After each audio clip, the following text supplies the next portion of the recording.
We want you to understand that the powerful law of attraction, the law that manages everything universally, the law that brings those vibrations that are the same together, law of attraction is providing the harmony, and the diversity provides the basis for it. So wouldn't you rather live some life and come to some of your own personal decisions about things rather than just taking those around you's words for it? Didn't you find yourself early on knowing that you were misunderstood? Didn't those around you often mistake your intentions? Your goal in life is not to conform. Your goal in life is to create. And the only reason that anyone ever believes that they should or must conform is because you think that your power is in conformity. You think your power is in grouping up. You think your power is in coming together with others. And that is not the case at all. Your power is simply in your alignment to your Sorceto, the energy that creates worlds. When you get tuned in, tapped in, turned on, when you are in alignment with who you are, clarity is your experience and flow and ease is your experience. And so we're just saying, don't let those around you cause you to fragment your own clarity and knowing by acquiescing, by agreeing with what they think just because they think it. They're not the boss of you. They want to be, but they are not. Now, we've spoken to all of your children. Just now, we're talking to all of you. We want you to feel the freedom of living your life and minding your own business and not trying so hard to find agreement with others, not caring so much what you're getting back from others, not being so much a reactionary person. Instead, being one who lives your own life and comes to your own conclusions and launches your own rockets of desires and builds your own vibrational reality understanding that as you ask, even though it is often silent, when you know what you don't want, you know what you do want. You've been putting forth these rockets of desire, these clear rockets of desire since your first breath here in this physical experience. And much was already in your vortex of intentionality before you even entered this physical body as consciousness. And so you are a powerful creator, and you have resources that are lined up for you.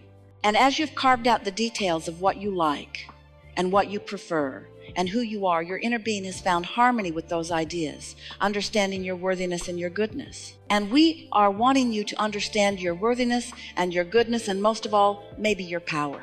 We want you to feel the empowerment of alignment and release the disharmony of fractured energy. When you say, I would like more money, we would like that to be a clear statement of expectation, anticipation. We think it would be so wonderful if you didn't water that down by saying, I want more money, but I don't have enough. That's a fractured statement. That's a fractured point of view. That's weakening your desire. Your desire was clear every time you launched the rocket. And Source heard you and believed you and agrees with you and is lining up circumstances and events to accommodate you. But when you notice what is and what isn't enough money, your attention to not enough money causes you to offer a vibration that contradicts the desire of wanting more money. And you can't have it both ways. You can't be offering a vibration of a desire for more money flowing to you at the same time that you're offering a statement that it isn't flowing. Because the universe is not responding to your words, the universe is responding to your vibration.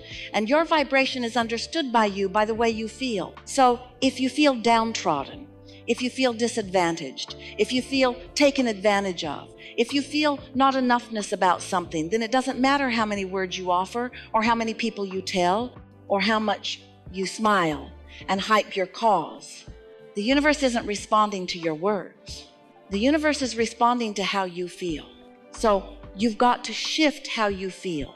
If you don't have enough money, you've got to look for prosperity where it is in your experience. The prosperity of the sun coming up. The prosperity of the way you move freely in this nation. The prosperity of being so free that you can choose bondage. The prosperity of having that comfortable bed that you sleep in and that warm blanket that you pull up over you. You have to look for evidence of the prosperity that you wish to increase. You cannot look at the absence of something and increase what you want. Instead, you increase the absence of it. Doesn't that make perfect sense? The law of attraction is the law of inclusion. There's no exclusion in law of attraction. So when you look at something and you say, no, I do not want that, what you're actually saying to the universe vibrationally is, bring to me more of this that I do not want. Sois, yes, yes, yes. I want that.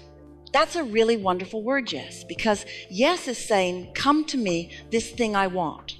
But when you say no, that's like saying, come to me, this thing I don't want. So you want to begin to pay attention to what you're saying yes to and say it more often. And what you're saying no to and say it less often. Because you get what you think about whether you want it or not. So, as we began talking to you some years ago, we wanted you to understand how it works. And so we, for a while, called this body of work the science, because it's ever-changing and evolving of deliberate, because focus is such a good thing, and that's the sweet spot of being here, to get to deliberately choose and decide the science of deliberate creation. We thought it was the best title ever for what we are all about, which is thinking on purpose, feeling on purpose, attracting on purpose, creating on purpose. But you, dear hearts that you are, got all serious about it, and you said, oh, cancel, trying to suck those words back before the universe gets hold of them. And we noticed that you were too worried about what you were thinking. You began to apply this soft approach to life that we were wanting you to understand, wanting you to feel knowledge about, because if you don't understand how the laws work, then you can't notice the consistency with which the law responds to you.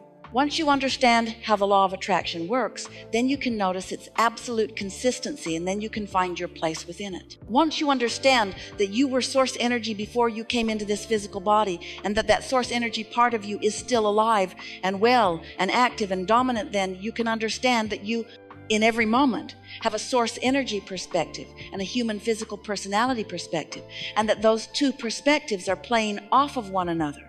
In other words, you are having vibrational relationships with who you really are and what you really want and what you really know and what you're thinking and speaking and knowing in this moment.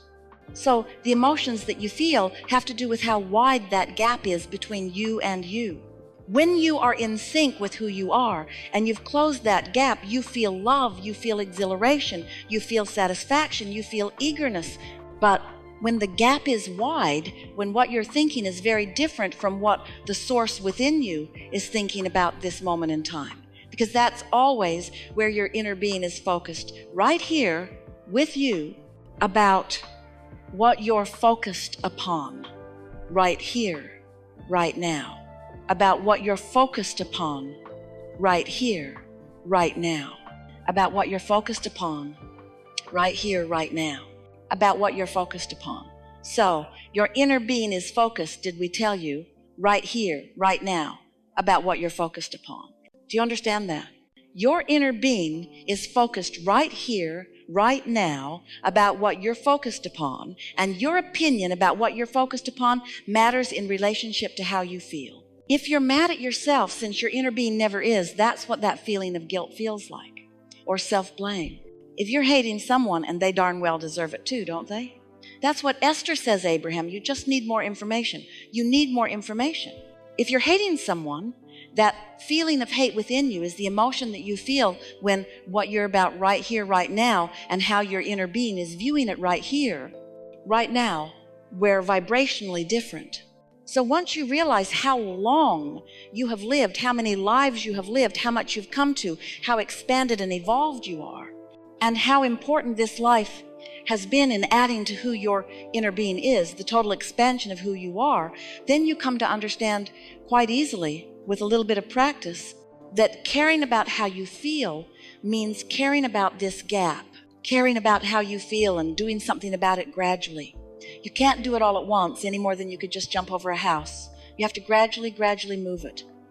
A few years ago, Esther and her wonderful team, and many of you, went on a cruise to the Panama Canal. And it was so interesting because the water level as they approached the canal was 84 feet different from the body of water that they were going to be in on the other side of it. 84 feet. Now, that ship is not just going to jump 84 feet. It would be hard on the ship and everybody in it. So instead, it just moved into a channel, and then the water gradually rose. And when the water was level with the next lock, they opened the gates and the ship just sailed in, and then the water rose again. And when the water was level with the next lock, then the gate opened and the ship just sailed in. And so in a relatively short period of time, much shorter than Esther wanted it to be, because it was awesome to see that big passenger ship that seemed like it was more than a city block long just moved up that 84 feet. And that's what we want you to understand relative to what you've got going on vibrationally. Maybe things have been happening and you've been focused upon them, and you've been doing what is normal, sort of, kind of to do when you're physically focused. You react to the condition, and so you've set a vibrational tone, you've thought some steady thoughts, you formed a belief about something, you believe that sea level is here when you'd like it to be there, and you can't suspend those beliefs because what is promoting them. Isn't that interesting? That was Esther's first grievance with the law of attraction. Ooh, this doesn't seem right, that what I'm focused upon has me feeling this way, and because I'm feeling this way, more things like it are coming to me, so I keep just proving my belief. She argued with us early on. She said, but Abraham, it's true, it's true. And we said, what's that got to do with anything? And Esther just couldn't believe she was hearing infinite intelligence quibbling about truth. And we said, just because it's true doesn't mean you want to focus on it and make it your truth. It's only true because people have focused upon it and made it their truth. Because the law of attraction brings you what you focus upon. You get paranoid about something, law of attraction will give you reason to be paranoid. You get worried about something, law of attraction will bring you reason to worry about it. Because you get what you think about, not because you deserve it by some other bearer of the standard, but because you create your own reality. And so, as you begin to understand that you create your own reality, and you understand that you are source energy in a physical body, and you understand that you've been sifting and sorting and knowing what you don't want and knowing what you do want and asking and launching rockets of desire that are held literally. We're not kidding you in a vibrational reality where your inner being is tending to them. And circumstances and events are being gathered in order to bring you the full fruition of what you want. But in the beginning, they are thoughts. They have not yet turned to things. They are vibrations that you cannot see or hear or smell or taste or touch, but they are real and they are evolving. And they will become reality if you allow these nurtured vibrations. And we promise you they are nurtured by source, by your inner being, by all that is. They're being nurtured for you and ready for your clear, conscious receiving of them. But you've got to be in the vibrational vicinity of what you're asking for in order to be the one who gets to witness the turning of those thoughts to things in your life experience.